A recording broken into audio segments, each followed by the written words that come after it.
23 जून 2026 आज का दिन झारखंड के इतिहास में हमेशा के लिए दर्ज हो गया।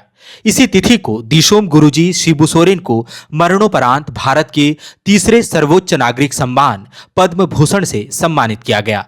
उनकी पत्नी रूपी सोरेन ने राष्ट्रपति द्रौपदी मुर्मू से यह पुरस्कार ग्रहण किया। इस दौरान वहां दिवंगत गुरुजी की बहू और सीएम हेमंत सोरेन की पत्नी गांडे विधायक कल्पना मुर्मू सोरेन भी मौजूद रहीं।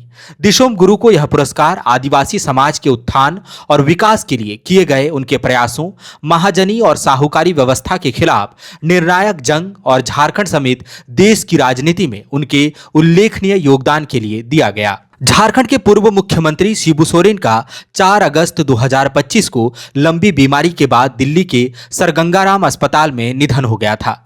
दिशोम गुरुजी को देश का तीसरा सर्वोच्च नागरिक सम्मान मिलना झारखंड ही नहीं अपितु देश भर में आदिवासी समुदाय के लिए गौरव का क्षण है। दिवंगत शिबू सोरेन को पद्म भूषण से अलंकृत करने की घोषणा 25 जनवरी 2026 को गणतंत्र दिवस की पूर्व संध्या पर की गई थी, जिसे आज 23 जून 2026 को उनकी पत्नी रूपी सोरेन ने राष्ट्रपति द्रौपदी मुर्मू से ग्रहण किया।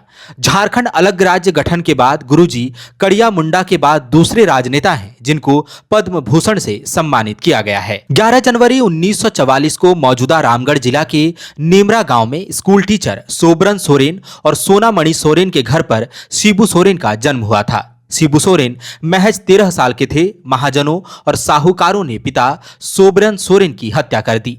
पिता की हत्या ने शिबू सोरेन के भीतर एक विद्रोही को जन्म दिया और उन्होंने महाजनी और साहूकारी व्यवस्था के खिलाफ जंग छेड़ दी। उन्होंने पाया कि आदिवासी समाज में शिक्षा का अभाव है और शिक्षा के कारण आदिवासी समाज में जागरूकता नहीं है और इसीलिए वे महाजनों और साहूकारों के चंगुल में आसानी से फंस जाते हैं। आदिवासियों में नशा एक सामाजिक बुराई के रूप में व्याप्त था। शिबू सोरेन ने आदिवासियों को सामाजिक, आर्थिक और राजनीतिक तौर पर जागरूक करने के उद्देश्य से सोनोत संताल समाज की स्थापना की।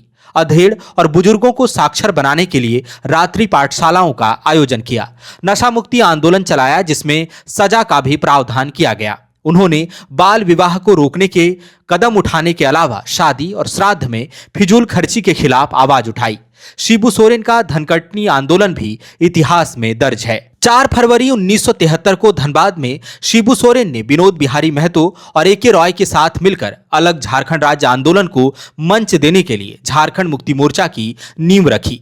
पुलिस का डर था, गिरफ्तारी की तलवार भी लटकी, छिपकर रहना पड़ा, लेकिन सारा खतरा उठाकर वह आंदोलन को धार देने में जुटे रहे। आखिरकार 15 नवंबर 2000 को अलग झारखंड राज्य बना। उनका राजनीतिक जीवन भी गौरवपूर्ण उपलब्धियों से भरा रहा। गुरुजी 8 बार लोकसभा सांसद बने, 3 बार झारखंड के मुख्यमंत्री बने। गुरुजी यूपीए 1 सरकार के कार्यकाल में केंद्रीय कोयला मंत्री भी रहे, 3 बार राज्यसभा सांसद रहे।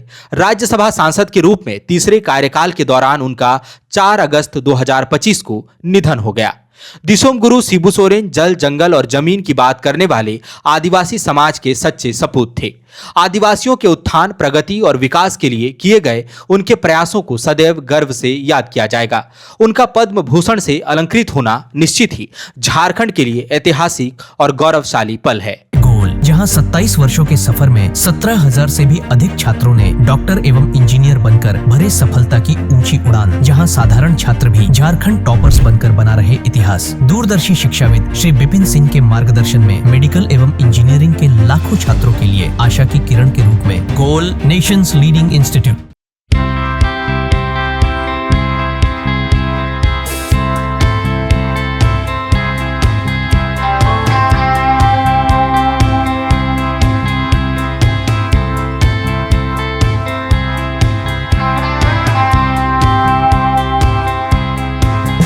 बायोम इंस्टीट्यूट नीट की तैयारी के लिए एक भरोसेमंद नाम। यहाँ अनुभवी फैकल्टी, स्मार्ट क्लासरूम और बेहतरीन टीचिंग मेथड से स्टूडेंट्स को मिलती है मजबूत तैयारी। यहाँ हर स्टूडेंट को मिलता है पर्सनल गाइडेंस और डाउट क्लियरिंग का पूरा सपोर्ट। नीट 2027 और 28 के लिए फेज 1 बैच 9 अप्रैल से शुरू हो रहा है। आज ही बायोम इंस्टीट्यूट से जुड़े और अपने डॉक्टर बनने के सपने को दे सही दिशा। बायोम इंस्टीट्यूट सिर्फ मेडिकल प्रिपरेशन का संस्थान। thefollowup.in.